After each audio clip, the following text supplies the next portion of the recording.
Fue expulsada con 5 hijos y solo 3 piernas funcionales entre todos. Sin casa, sin apoyo y con el peso del hambre creciendo a cada paso, Amelia avanzó cojeando por los senderos de la sierra hasta encontrar su última opción, una hacienda olvidada que nadie quería ver porque todos juraban que estaba maldita. ¿Te imaginas a una madre viuda, sin una pierna cargando a un hijo sobre los hombros, mientras los otros 2 también cojeaban a su lado, intentando convertir una casa en ruinas, llena de olor a sangre seca, moho y silencio, en un hogar para salvar a sus hijos de la muerte? Parece imposible, pero esta historia ocurrió, y lo que ella descubrió bajo el suelo de esa hacienda va a cambiar por completo lo que crees sobre el dolor, la locura y la redención.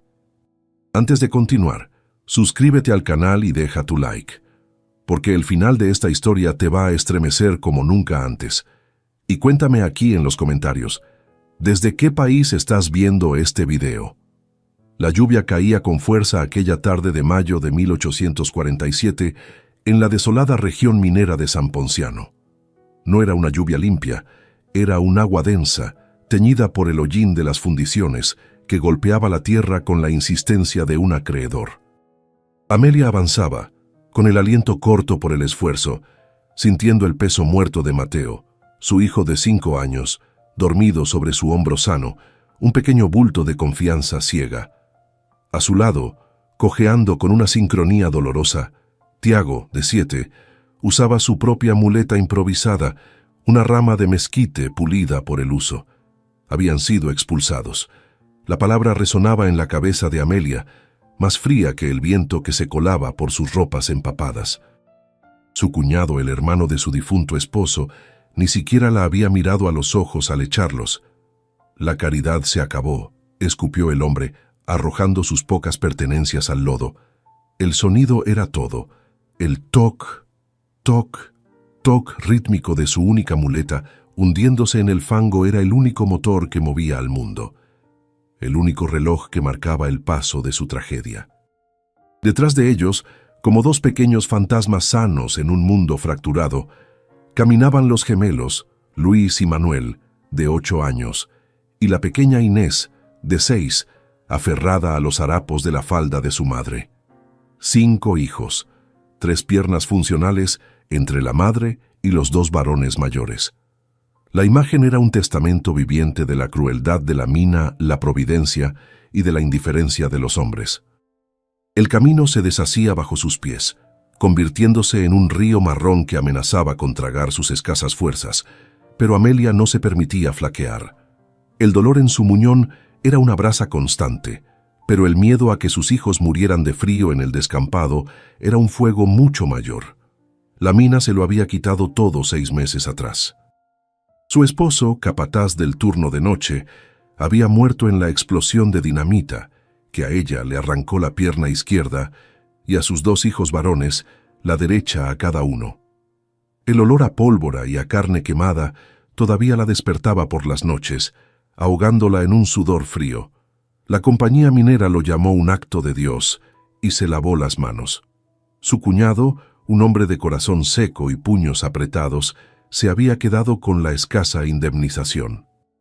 Ahora su única herencia era el título de propiedad de esta tierra, la Hacienda El Silencio, una propiedad abandonada en la sierra que nadie en la familia había querido tocar en 40 años.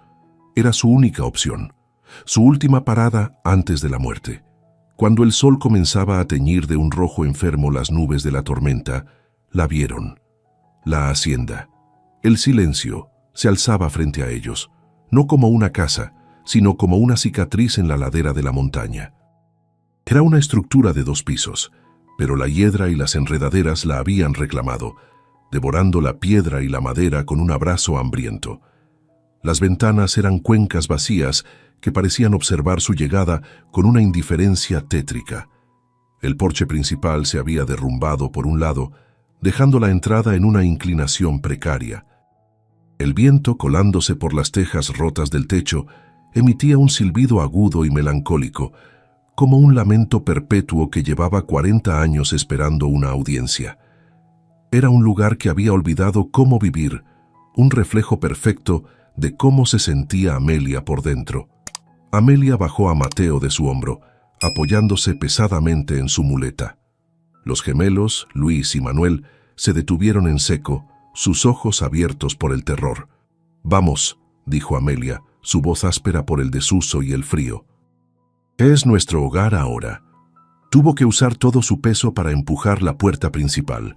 El chirrido de los goznes oxidados fue un grito que rasgó el aire. El olor la golpeó primero. No era solo el olor a humedad y madera podrida que esperaba. Era algo más, un olor a ceniza vieja, a nido de rata, y a algo metálico, penetrante, como óxido o sangre seca, que se aferraba al fondo de su garganta y le traía recuerdos de la mina. El vestíbulo estaba oscuro. El piso cubierto por una alfombra de hojas secas y polvo que el viento había arrastrado.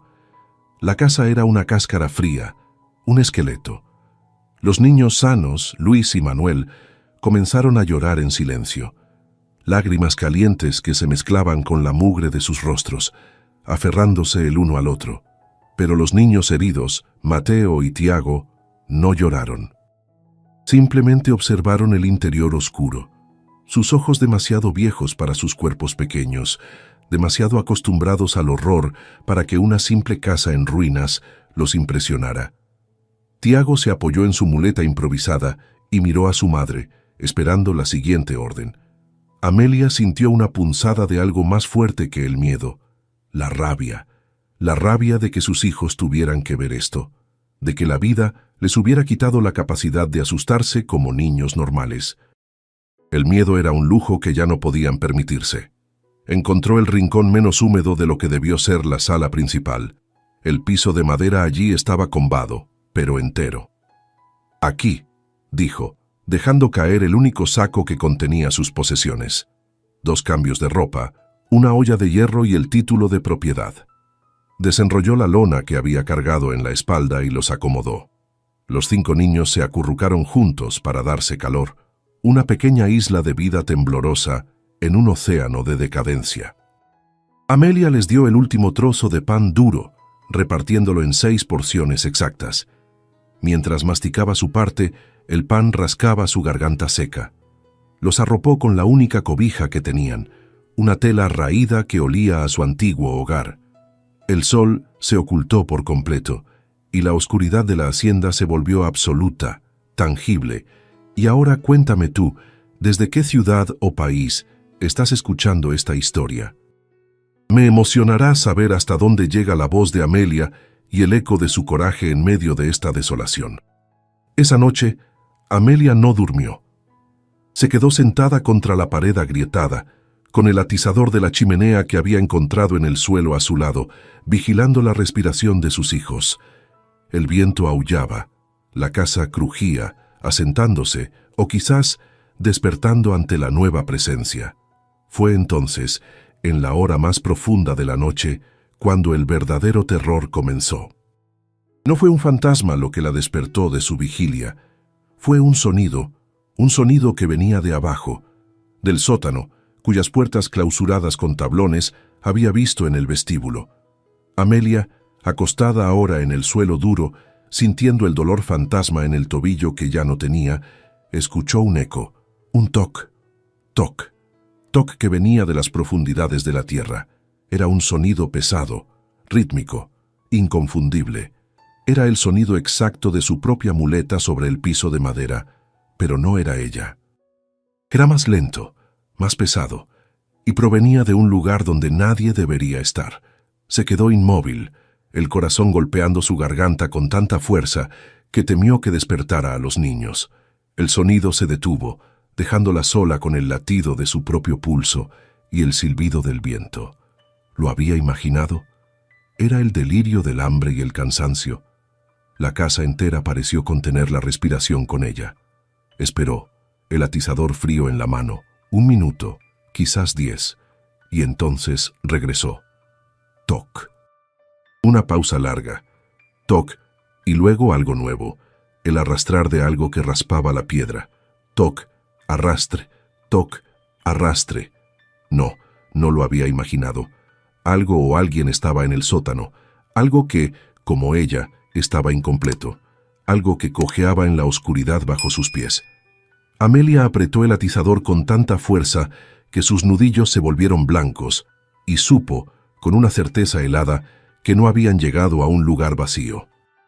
Habían llegado a un lugar que ya estaba ocupado por una miseria que reconocía la suya, y esa miseria estaba despierta. Los días que siguieron fueron una lucha sorda contra la desintegración. El hambre era una presencia física, un sexto niño en el cuarto que lloraba con una boca silenciosa. Amelia pasaba las horas de luz en una actividad frenética, tratando de imponer orden en el caos. Con la ayuda de los gemelos, despejó el vestíbulo de los escombros y aseguró la puerta principal. Tiago y Mateo, con sus muletas, tenían la tarea de recolectar leña seca del porche derrumbado. Cada tarea era un desafío logístico. Moverse con una sola pierna mientras cargaba cubos de agua del pozo, que por suerte no estaba seco, requería una concentración que la dejaba sin aliento. El dolor en su muñón era agudo por la mañana, pero el trabajo lo adormecía, lo convertía en un ruido de fondo, ahogado por la necesidad urgente de mantener a sus hijos vivos. Las noches, sin embargo, pertenecían al sonido. Tan pronto como el último rastro de luz púrpura desaparecía del cielo, comenzaba. Toc, arrastre, toc, arrastre. Era puntual como un monje llamando a vísperas.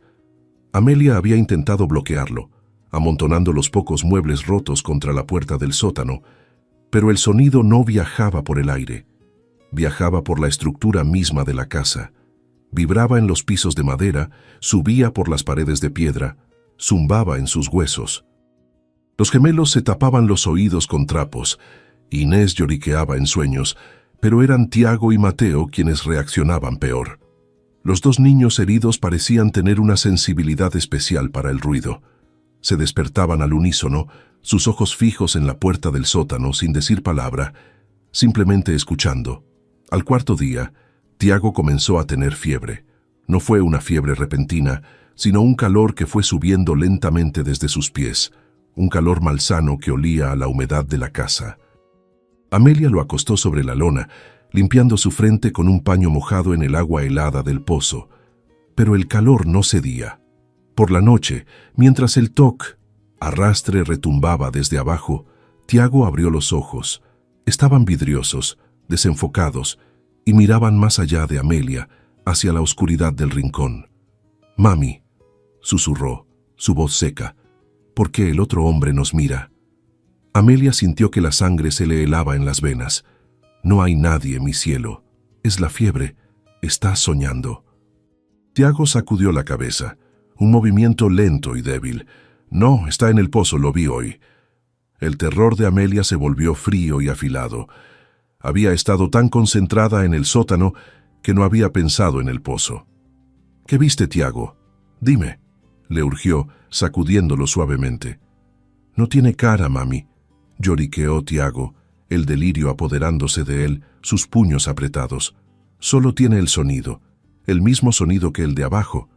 Y me estaba mirando, me estaba mirando». Tiago se disolvió en un llanto febril, y el toc, arrastre del sótano, pareció aumentar en volumen, como si respondiera, como si celebrara la nueva capa de miedo que acababa de envolver la casa. El miedo de Amelia cambió de dirección. Ya no era por los muertos, era por los vivos que le quedaban. La fiebre de Tiago no cedió. Durante 2 días, Amelia luchó contra ella con agua fría e infusiones de hojas amargas que encontró cerca del arroyo, pero el niño se debilitaba. El delirio persistía. Hablaba de el hombre cojo que vivía en el agua, que caminaba por las paredes. El miedo de Amelia era ahora el miedo tangible de no poder protegerlos, el miedo de que la hacienda no estuviera vacía, sino habitada por una miseria que reconocía la suya y estaba decidida a llevárselos uno por uno, empezando por los más vulnerables. La casa misma parecía estar enferma y estaba contagiando a sus hijos. El sonido del sótano ya no era solo una amenaza, era un insulto, una burla a su impotencia. En la mañana del 6º día, Amelia supo que no podía esperar más. Tiago estaba casi inconsciente, su respiración era superficial. Los otros niños la miraban con ojos hambrientos y aterrorizados. La tormenta había pasado, pero el cielo seguía gris, opresivo. «Luis Manuel», dijo, su voz resonando con una autoridad que no sentía. «Cuidad a vuestros hermanos. No abráis la puerta. No salgáis, pase lo que pase». Los gemelos asintieron, sus rostros pálidos y serios. Amelia tomó su muleta y el atizador. Iba a bajar al sótano. Iba a enfrentar lo que fuera que estuviera haciendo ese ruido, aunque fuera lo último que hiciera. La supervivencia de sus hijos dependía de silenciar el corazón enfermo de esa casa. Se dirigió a la puerta del sótano en el vestíbulo. Los tablones que la bloqueaban eran gruesos, clavados con puntas de hierro oxidadas. Le tomó casi una hora, usando el atizador como palanca y sus propias manos hasta que sangraron, arrancar la primera tabla. La madera estaba hinchada por la humedad y olía a moho. Un olor fétido, el mismo olor metálico que había sentido al llegar, se escapó de la abertura, tan denso que la hizo retroceder y toser. Era el olor a muerte vieja. Con la primera tabla fuera, las otras fueron más fáciles. Finalmente, la puerta quedó libre, una boca oscura que bostezaba hacia las profundidades. El toc Arrastre había estado en silencio todo el día, como si supiera que venía. Bajó el primer escalón de piedra. El aire era gélido, irrespirable. Encendió el único cabo de vela que le quedaba y lo sostuvo en alto. La luz era débil, apenas cortaba la oscuridad. Los escalones descendían en espiral hacia la nada. «¡Hola!», gritó, su voz absorbida instantáneamente por la oscuridad. No hubo respuesta. Solo el goteo del agua en algún lugar lejano.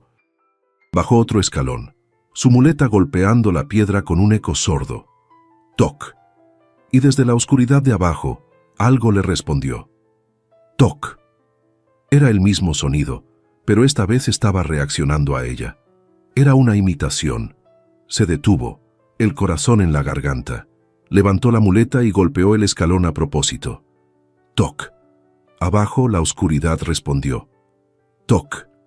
El pánico amenazó con ahogarla, pero la imagen de Tiago, pálido y febril, la ancló. No era un fantasma. Los fantasmas no jugaban a juegos de imitación. Esto era otra cosa. Retrocedió lentamente, subiendo los escalones sin quitar la vista de la oscuridad. Salió al vestíbulo, respirando el aire relativamente limpio de la casa como si fuera un bálsamo. No bajaría allí. No así. No era una bestia lo que había allí abajo. Era una inteligencia burlona y paciente. Se sintió observada no desde el sótano, sino desde todas partes. Si no podía enfrentarlo abajo, encontraría sus secretos arriba. El delirio de Tiago sobre el pozo. La casa, el sonido, todo tenía que estar conectado. Regresó a la cocina derrumbada, el lugar donde el olor metálico era más fuerte. Era la parte más antigua de la casa, donde las paredes de piedra se unían directamente a los cimientos. El toc Arrastre no era solo del sótano, era de debajo de la casa. El delirio de Tiago, el pozo, el sótano, todo apuntaba al agua. El sonido viajaba por el agua subterránea. Buscaba algo, cualquier cosa fuera de lugar. Fue entonces cuando, mientras buscaba leña cerca de la chimenea derrumbada de la cocina, la encontró. Una losa suelta en el piso. Era diferente a las demás. No estaba asentada con mortero, sino colocada sobre la tierra. Usó el atizador para levantarla. Debajo, en un hueco excavado, no había tierra. Había una caja de metal oxidada. No era grande, pero sí pesada. La sacó con manos temblorosas y la llevó a la poca luz que entraba por una ventana rota. El cierre estaba oxidado, pero no cerrado con llave. Lo forzó con la punta del atizador. Dentro no había dinero, no había joyas.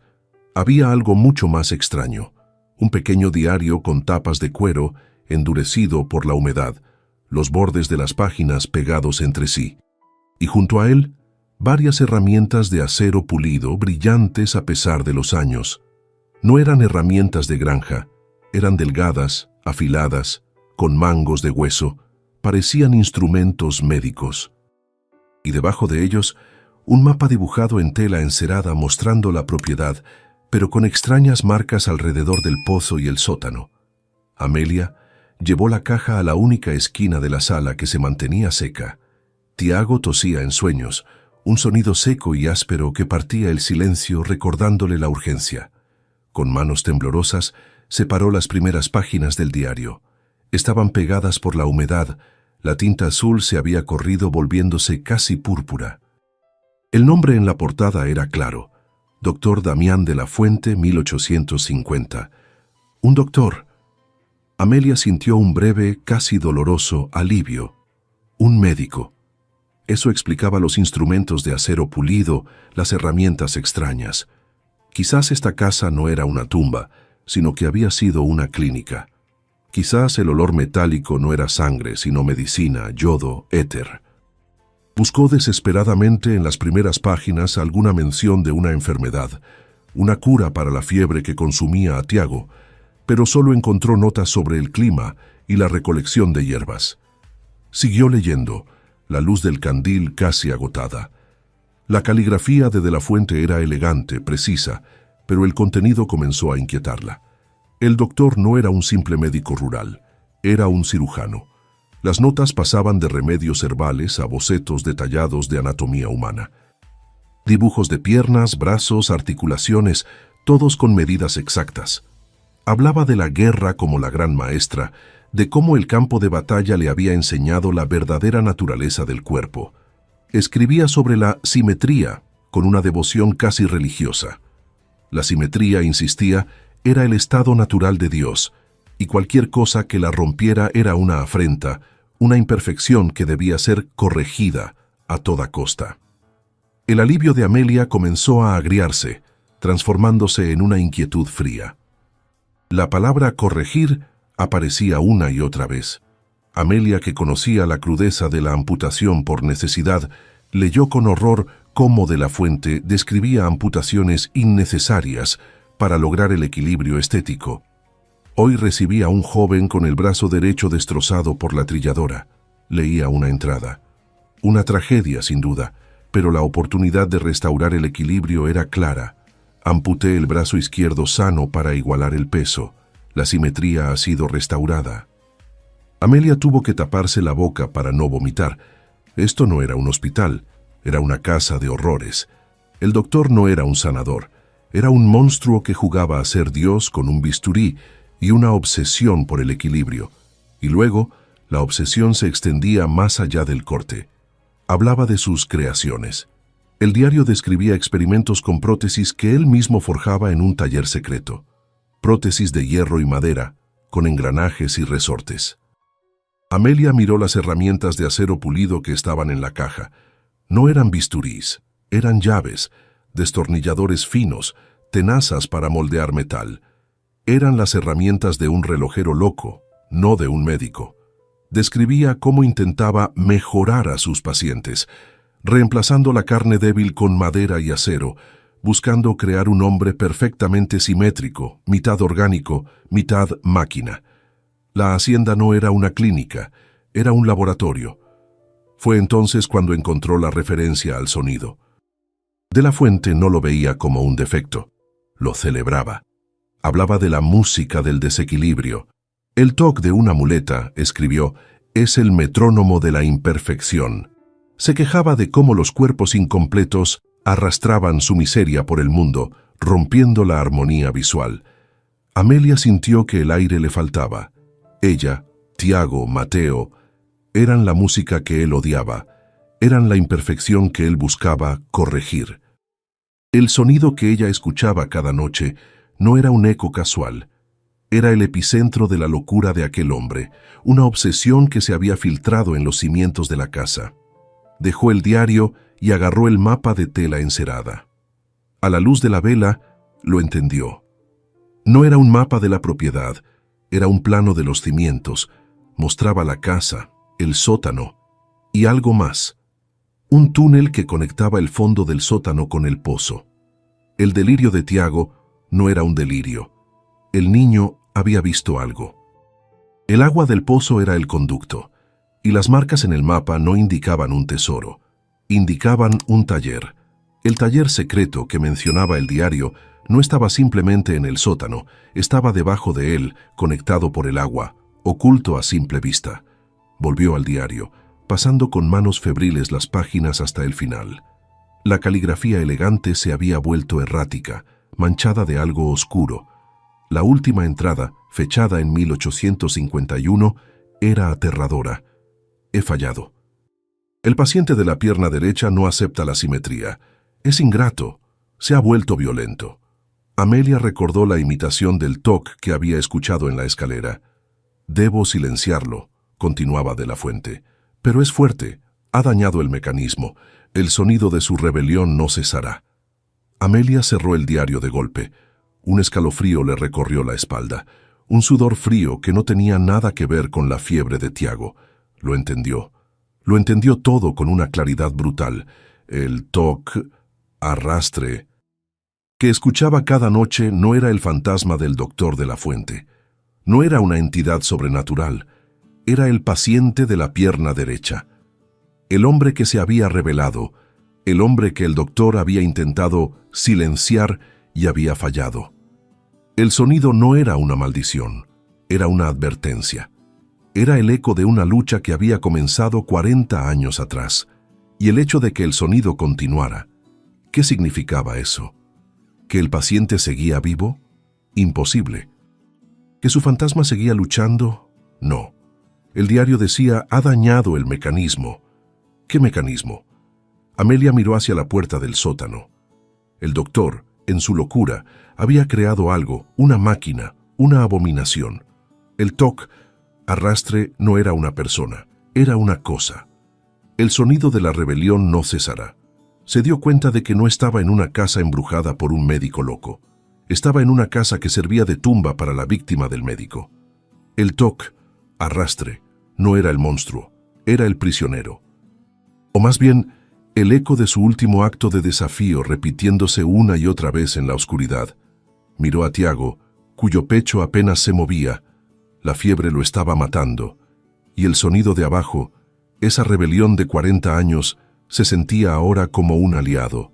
Si el doctor había creado un veneno en esta casa, tal vez el paciente, en su lucha, había dejado atrás el antídoto. Ya no iba a bajar al sótano para silenciar el ruido, iba a bajar para escucharlo. Iba a bajar para encontrar el taller secreto, para encontrar lo que el paciente había estado buscando, para encontrar lo que el doctor había escondido. El mapa era la llave, el diario la guía y el toc, arrastre, era la invitación. Esa noche, el sonido del sótano fue ensordecedor. No fue el toc, arrastre habitual. Fue un golpeteo frenético, violento, como si algo estuviera tratando de derribar la puerta desde adentro, seguido de un silencio tan pesado que dolió. Amelia supo que el tiempo se había acabado. La fiebre de Tiago era una fogata que consumía sus últimas reservas. Su piel estaba seca y ardiente, sus labios agrietados. El niño ya no deliraba, simplemente yacía inmóvil, su respiración tan superficial como el agua en un plato. La pasividad del día había sido una trampa, una mentira. Lo que fuera que habitaba abajo estaba despierto y estaba furioso. Amelia no iba a esperar al amanecer, iba a terminar esto, ahora. Luis Manuel, susurró, su voz una lija en la oscuridad. Los gemelos que habían estado acurrucados y despiertos la miraron con ojos de búho. Tomad a vuestros hermanos, subid al porche, al rincón que reparamos. No importa qué oigáis, no importa cuánto grite, no volváis a entrar. ¿Entendéis? No volváis a entrar. Los niños asintieron, el terror borrando cualquier rastro de infancia de sus rostros. Vio cómo arrastraban a Inés, que dormía, y ayudaban a Mateo, que cojeaba hacia la puerta principal. El sonido de la puerta al cerrarse fue un cerrojo en el corazón de Amelia. Ahora estaba sola con la casa. Tomó el atizador en una mano, el candil en la otra y su muleta. Se plantó frente a la puerta del sótano. Abrió la puerta de golpe. El olor a humedad y metal la golpeó. «¡Estoy aquí!», gritó al vacío. «¿Qué quieres?». Su voz sonó pequeña. El silencio fue su única respuesta. Era un silencio expectante, burlón. Apretó la mandíbula. No iba a ser intimidada. Comenzó a bajar, escalón por escalón, su muleta haciendo un eco suave contra la piedra. Toc. Y desde la oscuridad de abajo, el otro sonido respondió, pero esta vez fue diferente. Fue un único golpe metálico, como un martillo sobre un yunque. Clang. Ya no imitaba, se anunciaba. Amelia se detuvo, pero la imagen de Tiago la empujó hacia adelante. El sótano era vasto, mucho más grande de lo que la casa parecía por fuera. El suelo estaba cubierto por un palmo de agua helada que se filtraba desde el pozo. El olor a óxido era abrumador. A la luz temblorosa de su candil, lo vio. No era un hombre, no era un fantasma, era una máquina. En el centro del sótano, surgiendo del agua turbia, había una serie de engranajes y palancas, una pesadilla de hierro forjado y cobre verdoso. Era un artilugio del infierno, conectado por gruesas cadenas a un sistema hidráulico que bajaba hasta la corriente subterránea del pozo. El agua, al moverse, era la fuerza motriz. Vio el origen del sonido, la creación de la locura de De la Fuente. Un pesado martinete de madera del tamaño de un hombre estaba montado sobre un riel. El agua movía un pistón, el pistón movía el martinete, que golpeaba una viga de roble. Toc, toc, toc. A su lado, unidas al mismo eje, había un manojo de cadenas gruesas que eran arrastradas por el suelo de piedra con cada ciclo. Arrastre. El doctor, en su delirio, había creado su propio fantasma, una máquina diseñada para imitar el sonido de un hombre con muletas, quizás para atormentar a sus víctimas o para ahuyentar a los curiosos para siempre. Pero la máquina no era la única cosa en el sótano. Mientras avanzaba, el agua helada entumeciendo su único pie, vio el daño del que hablaba el diario. Un engranaje principal estaba atascado con una barra de hierro, forzada entre los dientes. Las cadenas estaban enredadas, los pistones chirriaban. El paciente de la pierna derecha, en su rebelión, había intentado destruir la máquina, pero solo había conseguido que funcionara peor, de forma más errática y ruidosa. El sonido no era una función, era una herida. El eco de una tortura que se negaba a morir y el golpe metálico que había oído, clang, venía de la propia máquina, una pieza rota golpeando la carcasa. El mapa. Recordó el mapa. El taller estaba detrás del mecanismo. La máquina no era el secreto, era el guardián, un perro guardián ruidoso y aterrador. Se movió alrededor de la abominación de hierro, el agua lamiendo sus rodillas. La pared del fondo, la que daba al pozo, estaba cubierta de musgo y filtraciones. Buscó con las manos, sintiendo la piedra fría y resbaladiza. Allí estaba, detrás de una cortina de hiedra subterránea, un conjunto de ladrillos que no encajaba. Estaban sueltos, como describía el mapa. Usó el atizador, haciendo palanca. Los ladrillos cedieron con un sonido sordo, cayendo al agua y revelando una abertura oscura, apenas lo suficientemente grande para que ella pasara. Contuvo la respiración y se arrastró por el agujero, empujando su muleta por delante. El otro lado estaba seco. Era un túnel bajo, tallado en la roca viva, y al fondo había una puerta de roble podrido. La empujó y ésta se deshizo en astillas. Levantó el candil. El taller de Damián de la Fuente. Era más bien una cripta. Había un yunque, una pequeña fragua, y las paredes estaban cubiertas de herramientas que brillaban a la luz de la vela. Y en el centro, sobre mesas de trabajo, estaba el tesoro, el verdadero tesoro, la obra maestra del doctor, escondida donde nadie la encontraría. No era oro. No eran joyas. Era algo infinitamente más valioso y a la vez más aterrador. Sobre las mesas, meticulosamente ordenados, había un conjunto completo de prótesis, pero no eran las prótesis pesadas de hierro que describía el diario. Estas eran diferentes. Eran de madera clara, quizás nogal, pulidas hasta tener un brillo satinado. Tenían articulaciones de cuero y pequeños resortes de latón, diseñados para imitar el movimiento de un tobillo, la flexión de una rodilla. Eran ligeras, eran hermosas, eran un salto imposible en la tecnología de la época. Y eran 3. Amelia se acercó, su único pie dejando huellas en el polvo de 40 años. Vio los diseños. Eran inequívocos. Había una prótesis de pierna izquierda, claramente diseñada para un adulto, con correas de cuero ajustables para el muslo. A su lado, 2 prótesis pediátricas, ambas diseñadas para la pierna derecha. Una para un niño de unos 7 u 8 años, la otra para uno de unos 5. Se quedó paralizada, el candil temblando en su mano. Esto no era una coincidencia, esto no era un hallazgo fortuito, era un destino cruel y exacto. El doctor no solo estaba loco, estaba preparado. O tal vez la casa, la vida, el destino, le estaban jugando una broma macabra. Pero entonces vio algo más, en la pared del fondo, en un pequeño nicho tallado en la piedra, como un altar.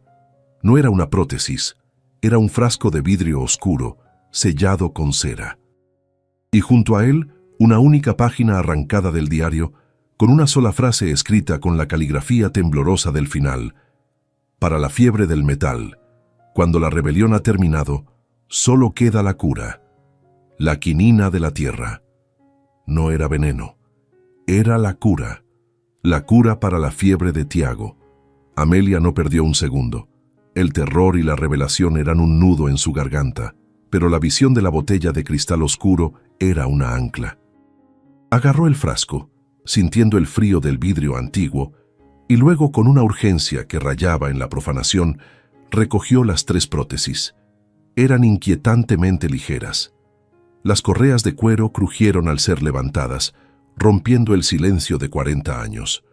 No entendía la coincidencia, no entendía cómo el destino podía ser tan preciso y tan cruel, pero su mente no estaba en el misterio, estaba en la supervivencia. Cada segundo en ese taller subterráneo se sentía como una traición al niño que agonizaba arriba. El aire estaba viciado, no solo de polvo, sino de la obsesión satisfecha del doctor de la fuente. Se arrastró de vuelta por el túnel de roca, empujando su legado macabro frente a ella. El atizador, su muleta, las piernas de madera, todo se enredaba en la oscuridad. Cuando emergió de nuevo en el sótano principal, el agua helada le mordió el muñón, un dolor agudo que la hizo jadear. La máquina estaba allí, inmóvil en la oscuridad, una bestia de hierro dormida. El clan metálico que había escuchado antes era una pieza del pistón rota que golpeaba la carcasa con cada ciclo errático. Ahora estaba en silencio, pero no se sentía muerta. Se sentía como si estuviera observándola, el ojo sin párpado de la locura del doctor, esperando a que ella se fuera para reanudar su lamento.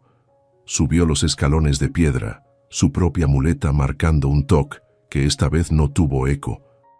Irrumpió en la sala principal como una exhalación. Los niños, acurrucados en el porche, gritaron al verla emerger de la puerta del sótano, cubierta de telarañas y lodo. «¡Mamá!», gritó Luis. Amelia no se detuvo. Corrió, o más bien se abalanzó, cojeando y cayendo hacia la lona. Tiago estaba peor. Sus labios tenían un tinte azulado y su pecho apenas se movía. «Está muerto», susurró Manuel. «No», gruñó Amelia. Con manos temblorosas, rompió el sello de cera del frasco. Un olor oscuro y terroso se elevó, el olor a raíces amargas. Quinina de la tierra. Era la cura de la selva, la que usaban los nativos.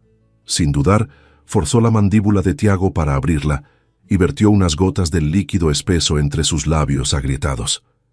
La espera fue la peor tortura. Amelia se sentó en el suelo sucio, sosteniendo el cuerpo febril de Tiago contra el suyo, su única pierna temblando por el esfuerzo.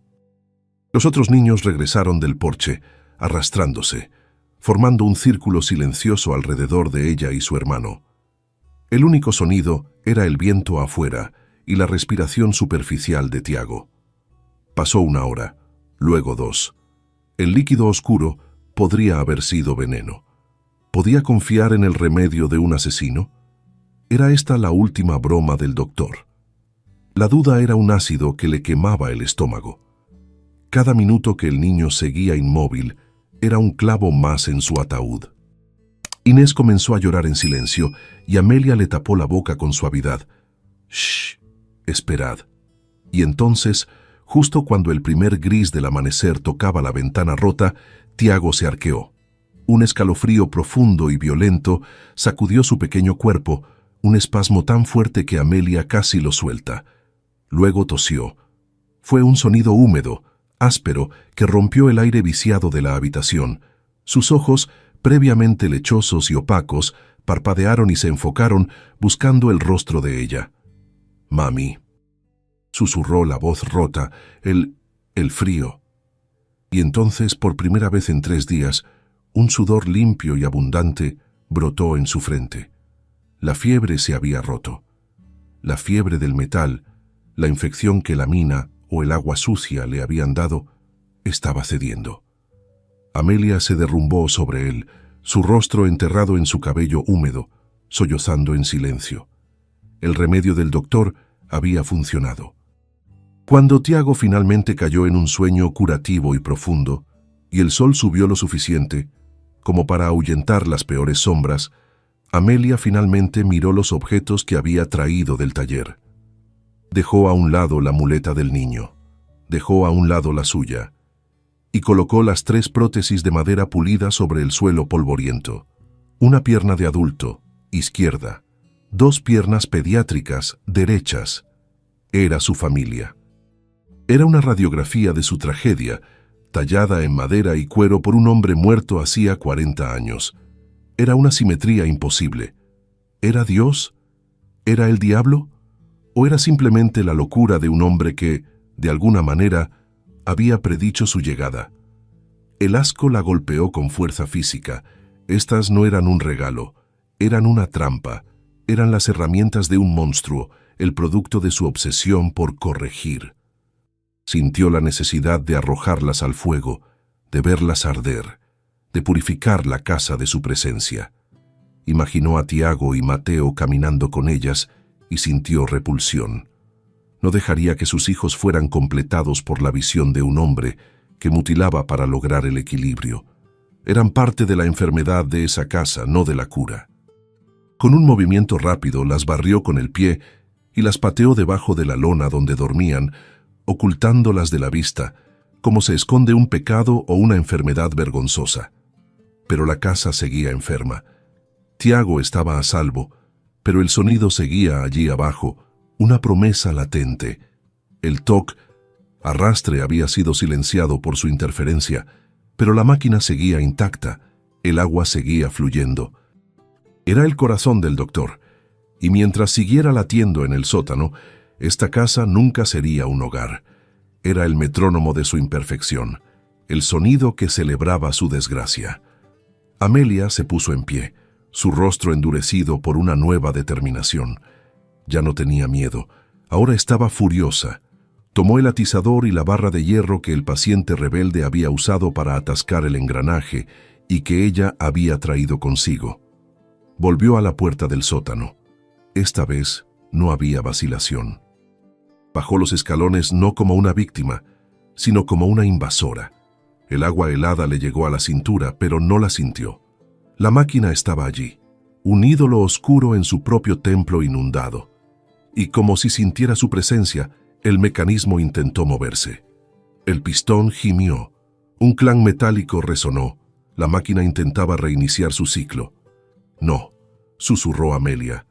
Levantó el atizador y lo golpeó contra el engranaje principal, el que ya estaba dañado. El metal golpeó el metal con un sonido agudo que le hizo doler los dientes. No fue suficiente. El agua seguía dándole poder. Vio el pistón principal que subía y bajaba con la fuerza de la corriente subterránea. Era allí. Era el corazón. Se tambaleó por el agua, su muleta hundiéndose en el lodo del fondo.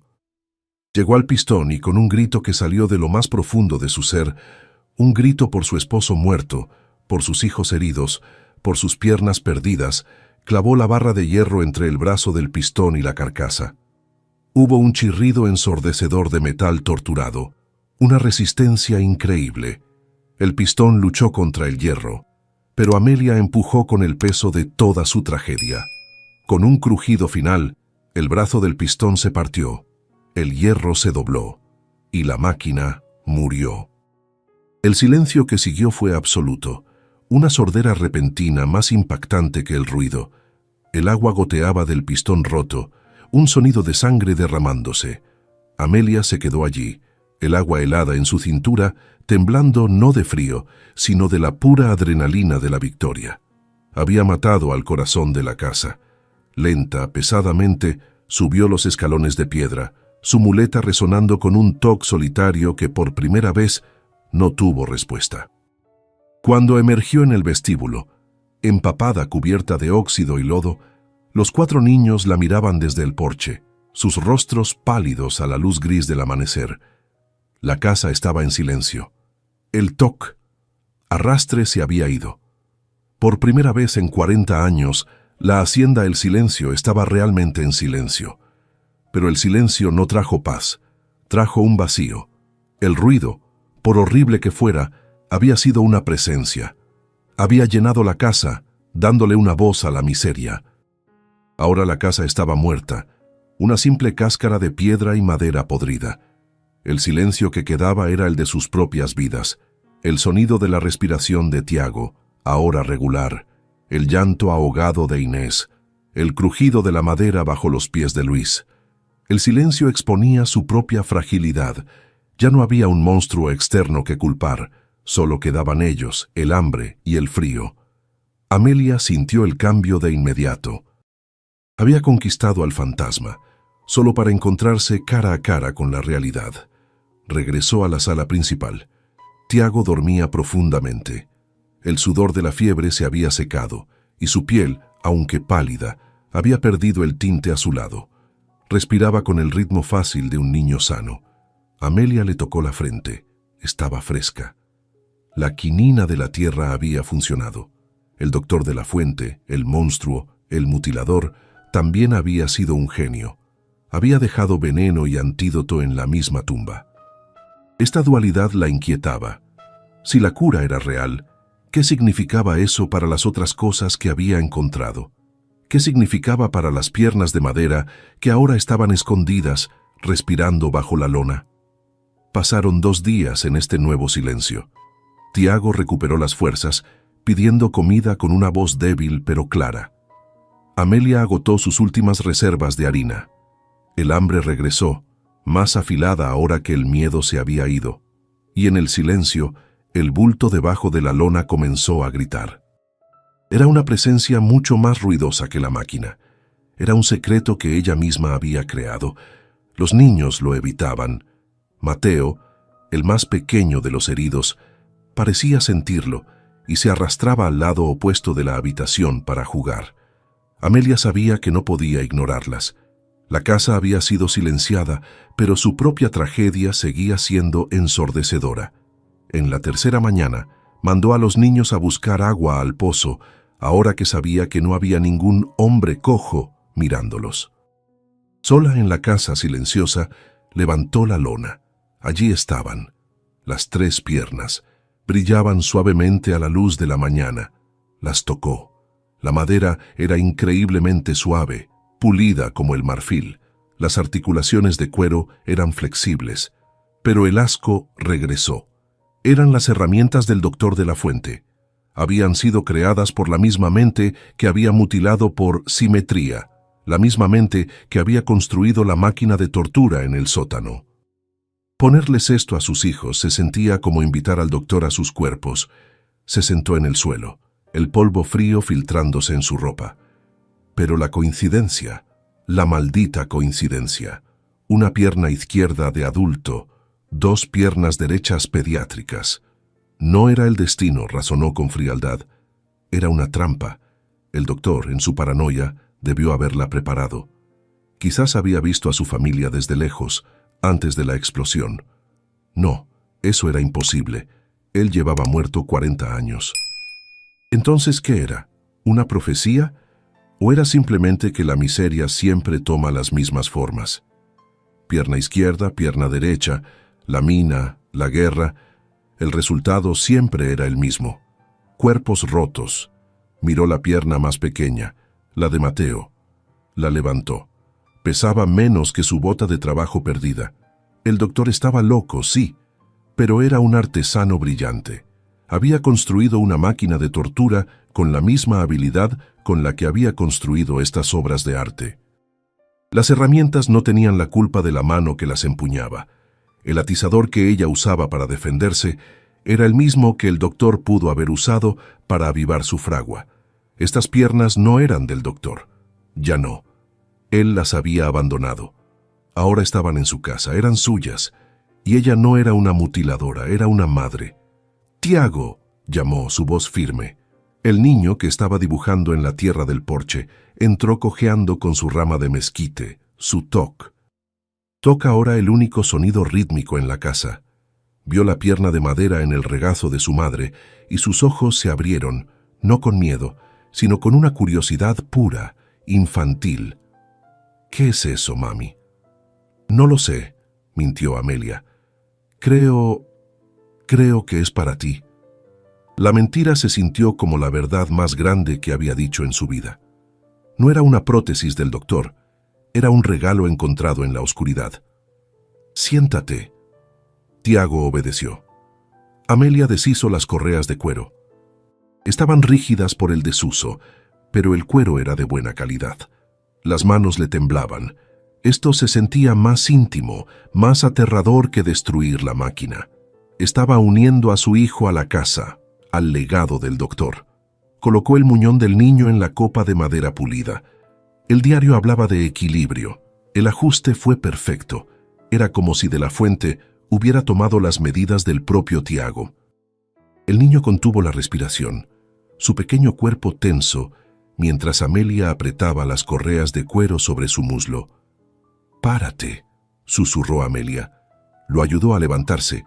Por un momento, Tiago se tambaleó, apoyándose en ella y en su vieja muleta. La pierna de madera se veía extraña, pálida contra su piel sucia. «Suelta la rama, Tiago». El niño la miró, aterrorizado. «Confía en mí». Tiago soltó la rama de mezquite, que cayó al suelo con un ruido sordo.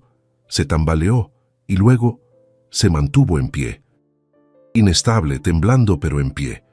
Sobre sus dos pies, uno de carne y hueso, el otro de madera y secreto.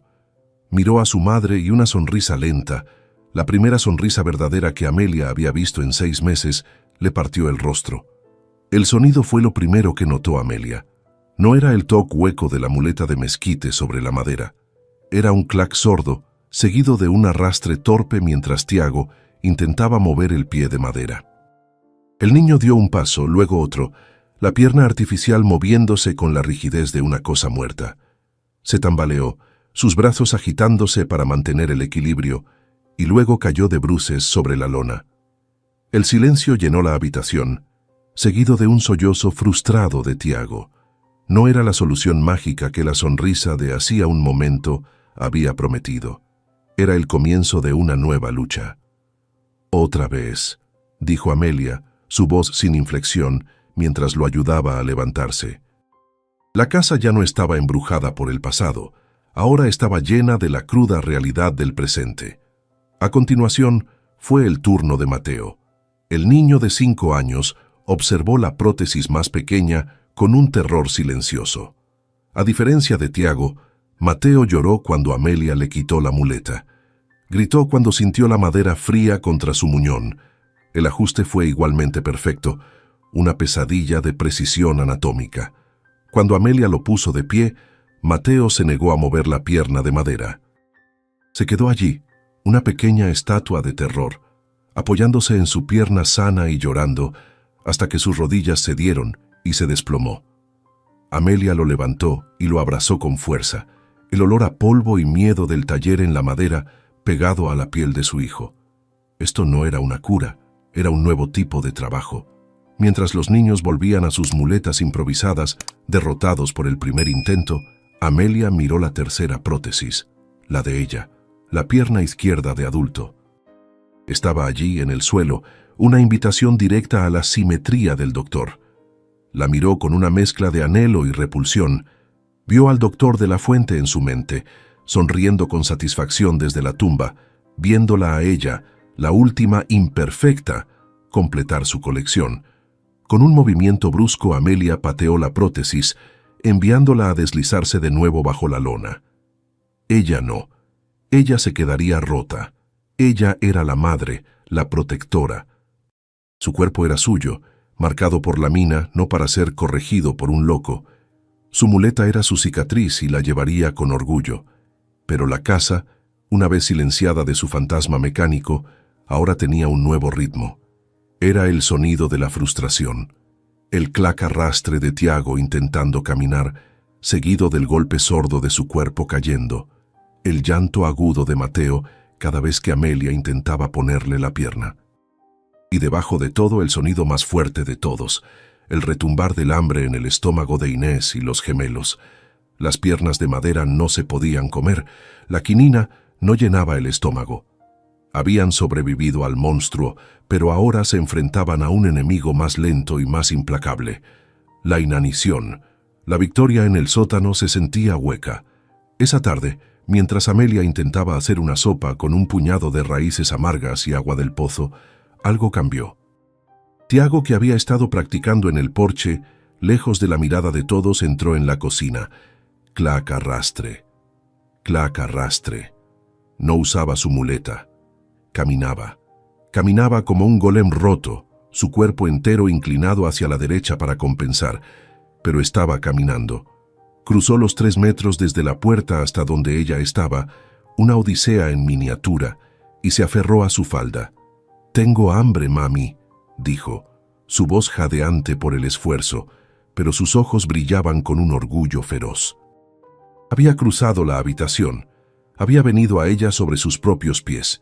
Fue en ese momento que Luis y Manuel, los gemelos sanos, los que siempre habían sido observadores silenciosos del drama de sus hermanos, corrieron hacia Tiago y lo abrazaron, casi derribándolo. «¡Caminaste!», gritó Luis. «¡Lo hiciste!», exclamó Manuel. E Inés aplaudió, su pequeño aplauso resonando en la sala vacía. Ya no eran los niños rotos y los niños sanos, eran solo hermanos. En ese instante, Amelia entendió. El doctor de la Fuente no había ganado. Él había perdido. Había creado estas cosas en su taller por odio a la imperfección, pero Amelia las estaba usando por amor a sus hijos imperfectos. La intención del creador ya no importaba. Solo importaba el propósito del usuario. Miró las herramientas que había traído de la caja, las llaves finas, las tenazas, miró las prótesis. El cuero estaba rígido, la madera necesitaba aceite. Amelia no era una víctima que había encontrado un tesoro maldito. Era una artesana que había encontrado un taller abandonado. El doctor le había dejado las herramientas y los materiales. El resto dependía de ella. No estaba aceptando la visión de la Fuente, la estaba robando. Estaba saqueando su tumba para construir un futuro para sus hijos. La repulsión se desvaneció, reemplazada por una determinación fría y metálica, tan dura como las herramientas sobre la mesa. «Mateo», llamó, su voz ahora llena de una nueva autoridad. El niño dejó de lloriquear y la miró. «Ven aquí, esa pierna no está bien ajustada, vamos a arreglarla». Tomó las tenazas del doctor, sintiendo el peso del acero pulido en su mano. Si la mina le había enseñado sobre la destrucción, el doctor, en su locura, le acababa de dar una lección sobre la creación. Ya no eran prisioneros en la hacienda El Silencio, eran sus nuevos dueños, y ella era su nueva artesana jefe. La simetría no importaba, solo importaba el movimiento. Solo importaba seguir adelante. Mientras trabajaba en la correa de Mateo, suavizando el cuero con la poca grasa que le quedaba, Tiago practicaba su caminar en el porche. El clac-arrastre se estaba volviendo más seguro, más rítmico. Clac-paso, clac-paso. Era un sonido nuevo. No era el toc, toc de la muleta, un sonido de carencia. Era el sonido de la madera y la carne trabajando juntas. Era un sonido de esfuerzo, de desafío. Era un sonido feo, torpe, pero era el sonido más hermoso que Amelia había escuchado en toda su vida. Era el sonido de la rebelión del paciente, no como una máquina, sino como un hecho. Y entonces tuvo una idea que conectaba el taller, las herramientas y el hambre. El diario del doctor no solo hablaba de prótesis, hablaba de la fragua, del metal, de cómo moldeaba el mundo a su voluntad. Amelia miró el mapa de tela encerada, el que mostraba el pozo y el sótano. Había otras marcas que no había entendido. Marcas en el bosque, cerca de un arroyo, pequeños círculos con la palabra trampa. El doctor no solo había sido un cirujano, había sido un cazador y había dejado sus herramientas para ambas cosas. El hambre no esperaba. Era un enemigo que no se impresionaba con las pequeñas victorias contra los fantasmas. Mientras Tiago y Mateo aprendían a dominar sus nuevas piernas en el porche, el clac-paso de su práctica se mezclaba con el llanto agudo de Inés, que no entendía por qué su estómago seguía vacío. Las raíces amargas se habían acabado y la sopa de agua no engañaba a nadie. Amelia miró el mapa de tela encerada, el que la había guiado al taller, y se centró en los pequeños círculos cerca del arroyo. Trampas. La palabra estaba escrita con la misma caligrafía precisa que había descrito las amputaciones. Si el doctor era tan meticuloso con sus obsesiones, también lo sería con su sustento. La supervivencia, una vez más, la obligaba a seguir el camino del hombre muerto. Dejó a los gemelos a cargo de Inés y Tiago y le dijo a Mateo que la acompañara. No, le dijo a Tiago que la acompañara. El niño de 7 años, el que había sobrevivido a la fiebre, era el más fuerte. «Ponte la pierna», le ordenó. «Vamos a buscar comida». El clac-paso de Tiago a su lado y el toc de su propia muleta crearon un ritmo de sincopado mientras se adentraban en el bosque que rodeaba la hacienda. Era la primera vez que salían juntos así, madre e hijo, ambos incompletos, ambos desafiantes. El bosque estaba denso y húmedo, pero el mapa era exacto.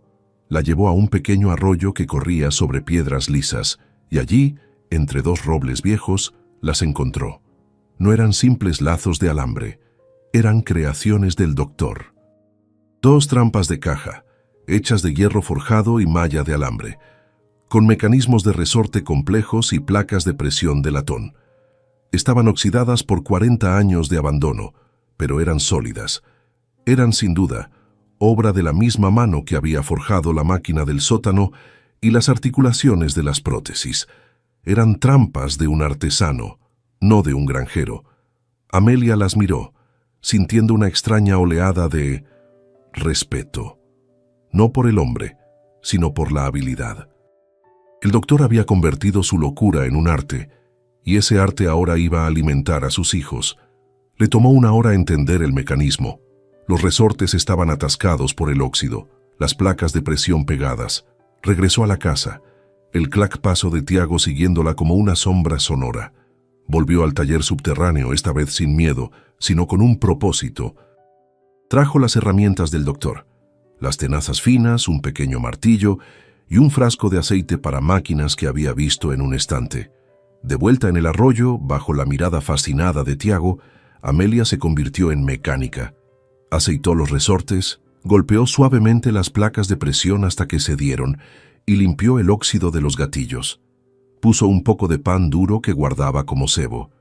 Con un clic satisfactorio, las trampas quedaron armadas. Regresaron a la casa en silencio. El resto del día fue una espera tensa. El hambre de los niños era un ruido sordo que llenaba la casa, pero a la mañana siguiente, cuando Amelia y Tiago regresaron al arroyo, una de las cajas estaba cerrada. Dentro, un conejo grande y gordo luchaba contra el alambre. Tiago soltó un grito de triunfo, un sonido agudo y puro que hizo eco en el bosque. Amelia sintió que las lágrimas le quemaban los ojos. No eran lágrimas de tristeza, eran lágrimas de carne. Esa noche, por primera vez desde que habían llegado a la hacienda, comieron. El olor a conejo asado sobre la leña llenó la sala principal, un aroma cálido y vivo que finalmente borró el olor a metal y descomposición. La comida cambió todo. Con energía en sus cuerpos, la dinámica de la familia se transformó.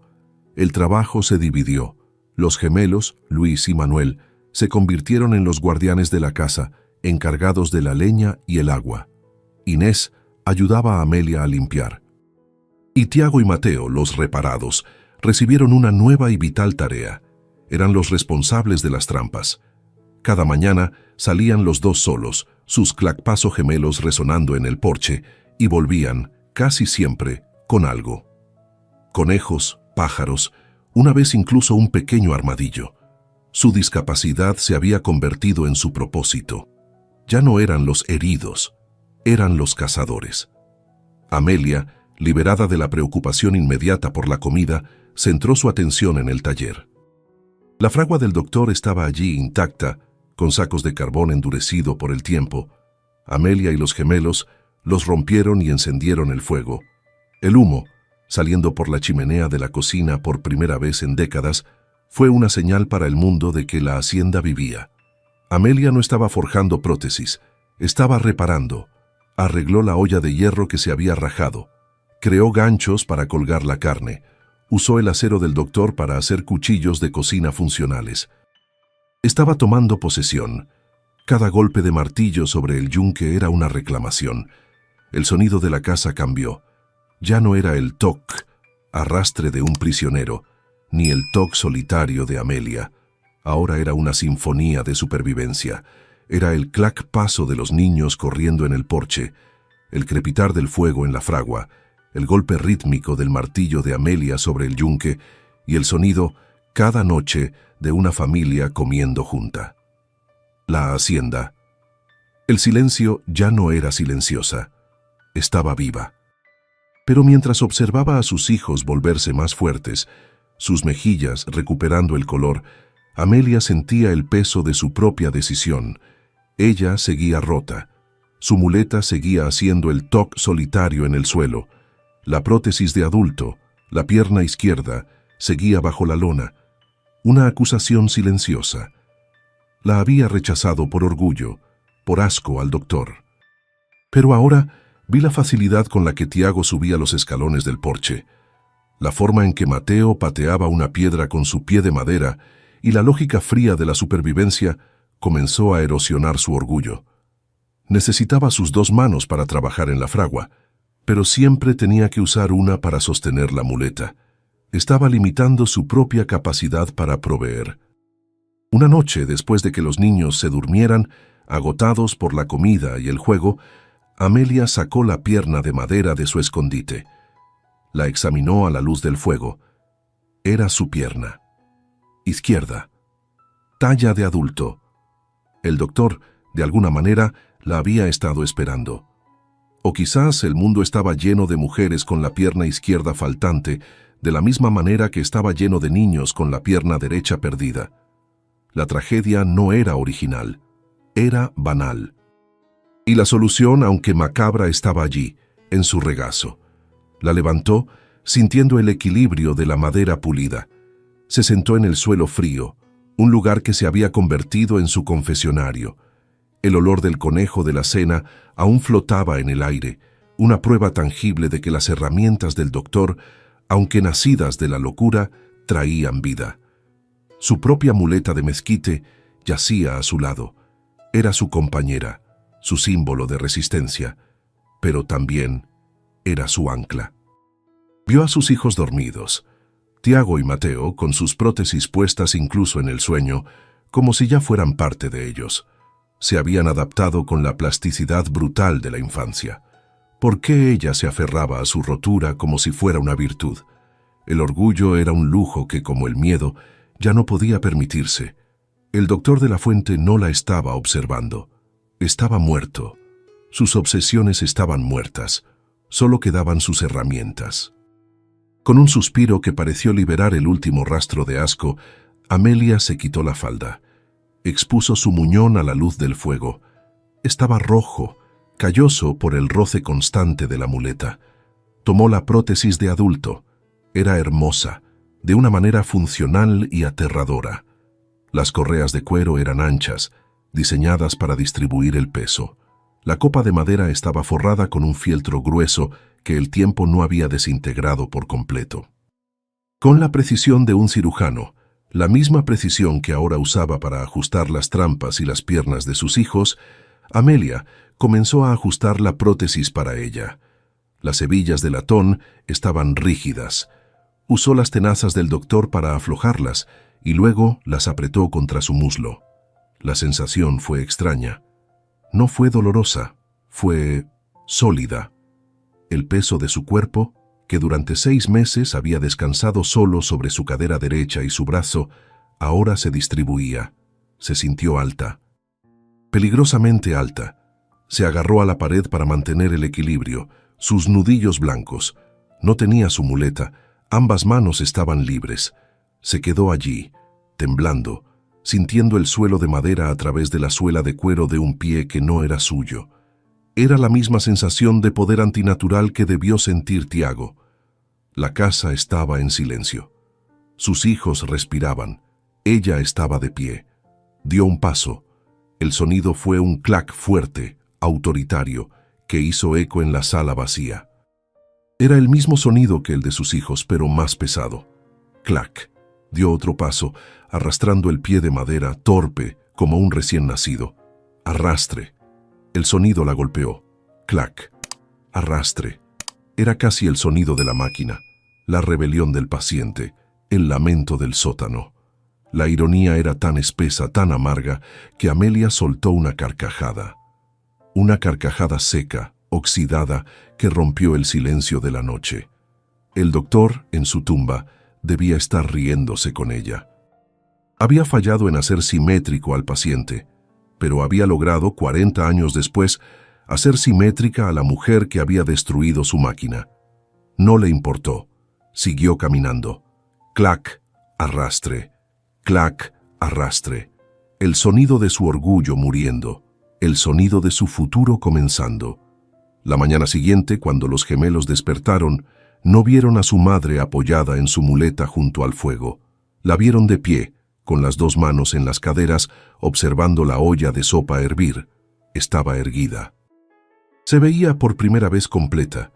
Inés corrió y abrazó la pierna de madera, sin hacer distinción entre esta y la otra. Amelia puso la mano sobre la cabeza de su hija, sus 2 manos libres para acariciarla. El taller del doctor había sido reclamado. Su locura había sido domesticada. Los meses se convirtieron en un año. La hacienda El Silencio se transformó. Lo que había sido un esqueleto, ahora tenía carne. Con sus 2 manos libres, Amelia trabajó la fragua con una eficiencia temible. Reparó el techo, construyó camas de verdad y, lo más importante, mejoró las trampas. La comida era abundante. Los niños crecieron fuertes. Tiago y Mateo corrían por el porche, sus clac paso, una carrera constante, sus risas reemplazando el llanto. El taller del doctor ya no era una cripta, era el corazón de la casa, el lugar donde se forjaban soluciones. Amelia incluso comenzó a reparar herramientas para los pocos granjeros aislados de la sierra que habían oído hablar de la viuda herrera que vivía en la casa maldita. Un día, su cuñado apareció. El mismo hombre que los había echado al lodo. Había oído los rumores, que la hacienda estaba habitada, que Amelia no había muerto, que incluso estaba prosperando. Llegó a caballo, con la misma arrogancia, pero se detuvo en seco al verla. Amelia estaba en el porche, de pie sobre sus 2 piernas, con un martillo en la mano, su rostro manchado de hollín. A su lado, Tiago y Mateo, también de pie, la miraban con una fiereza protectora. El hombre vio a 3 personas completas, no a 3 tullidos. Vio fuerza donde había esperado ver miseria. Amelia comenzó, pero su voz se apagó. Amelia no dijo nada. Simplemente levantó el martillo y golpeó el yunque que había sacado al porche. Clang. Un sonido metálico, limpio y final. El sonido del trabajo, de la propiedad, de la independencia. Era una respuesta más fuerte que cualquier palabra. El cuñado, entendiendo que no había caridad que ofrecer allí y ciertamente ninguna que pedir, dio media vuelta a su caballo y se marchó por el camino embarrado, desapareciendo de sus vidas para siempre. Amelia se volvió hacia sus hijos, el clac de su pie de madera marcando el ritmo en el porche. El sonido en la hacienda. El silencio había cambiado para siempre. Ya no era el toc. Arrastre de un fantasma mecánico en el sótano. Ya no era el toc solitario de una viuda desesperada. Ahora era un ritmo nuevo, un ritmo complicado y desafiante. Era el clac paso de Amelia, el clac paso de Tiago, el clac paso de Mateo, mezclados con las risas de Inés y los gemelos, y el golpe constante del martillo sobre el yunque. La vida no se la había cambiado por completo. Amelia la había tomado, la había roto y la había forjado de nuevo, con sus propias manos, en el corazón de la oscuridad. Y ahora dime tú, ¿qué crees que nos define más? ¿Las partes de nosotros que perdemos o la forma en que decidimos reemplazar los huecos que quedan? Me gustaría saber tu opinión en los comentarios. Los años que siguieron no fueron fáciles, pero fueron suyos. La vida en la sierra era una negociación diaria con la tierra, un pacto escrito con el sudor y el hierro. Pero Amelia había descubierto que tenía una voluntad más dura que el acero del doctor y una resistencia más profunda que la piedra de la hacienda. El invierno trajo heladas que mataron la primera cosecha, pero Amelia y los gemelos simplemente volvieron a plantar, sus manos agrietadas pero firmes. El verano trajo sequías que hicieron que el arroyo se redujera a un hilo, pero Tiago y Mateo, con sus piernas infatigables, se aventuraron más lejos, siguiendo los viejos mapas del doctor, encontrando manantiales que él había marcado no para la vida, sino para su máquina. Cada secreto de la casa se convirtió en una herramienta para su supervivencia. El sonido de la casa se volvió su fortaleza. Los pocos viajeros que se perdían por la sierra y oían el clang rítmico del martillo de Amelia sobre el yunque, seguido del clac paso múltiple de los niños, no se acercaban. Los rumores en el pueblo de San Ponciano cambiaron. Ya no hablaban del fantasma del paciente rebelde, ahora hablaban de la viuda Herrera y sus hijos de madera. Algunos decían que había hecho un pacto con el diablo del sótano, otros que se había convertido ella misma en la nueva fantasma de la hacienda. Amelia no se preocupaba por los rumores. Los rumores mantenían a los curiosos y a los ladrones alejados. El miedo que antes la había aprisionado ahora la protegía. El taller subterráneo se convirtió en su santuario. Ya no olía a muerte ni a óxido. Olía a carbón, a aceite de linaza y a madera de nogal. Amelia no solo mantuvo las prótesis, las mejoró. A medida que Tiago y Mateo crecían, ella aprendía a alargar las piernas, a reforzar las articulaciones. Cuando Mateo rompió su pie de madera saltando desde el porche, Amelia no lo castigó. Bajó al taller y le forjó una nueva articulación de tobillo con resortes más fuertes, una que pudiera soportar el salto de un niño de 7 años. No estaba corrigiendo la imperfección, estaba adaptándose a la vida. Se convirtió en una maestra del arte que el doctor solo había entendido en la teoría. Sus hijos sanos encontraron su propio propósito en este mundo fracturado. Luis y Manuel, los gemelos, se convirtieron en los granjeros. Cultivaron el maíz y los frijoles con una seriedad de hombres. Eran los proveedores de lo blando, mientras sus hermanos eran los proveedores de la carne. E Inés, la pequeña Inés, se convirtió en la cuidadora. Era ella quien limpiaba y aceitaba las prótesis de sus hermanos por la noche, quien cantaba en la casa, su voz dulce cortando el sonido metálico del trabajo, un recordatorio de que no todo era hierro y necesidad. La familia no estaba dividida entre rotos y enteros. Era un ecosistema complejo, donde cada parte dependía de la otra. Amelia nunca volvió a pensar en su cuñado. Él pertenecía a un mundo de hombres que echaban a las viudas al lodo, un mundo de reglas que ella ya no entendía ni necesitaba. Su mundo ahora era la fragua, el huerto y la mesa donde 5 cabezas se inclinaban para comer cada noche. Había construido su propia economía, su propia justicia, su propia ley. La hacienda.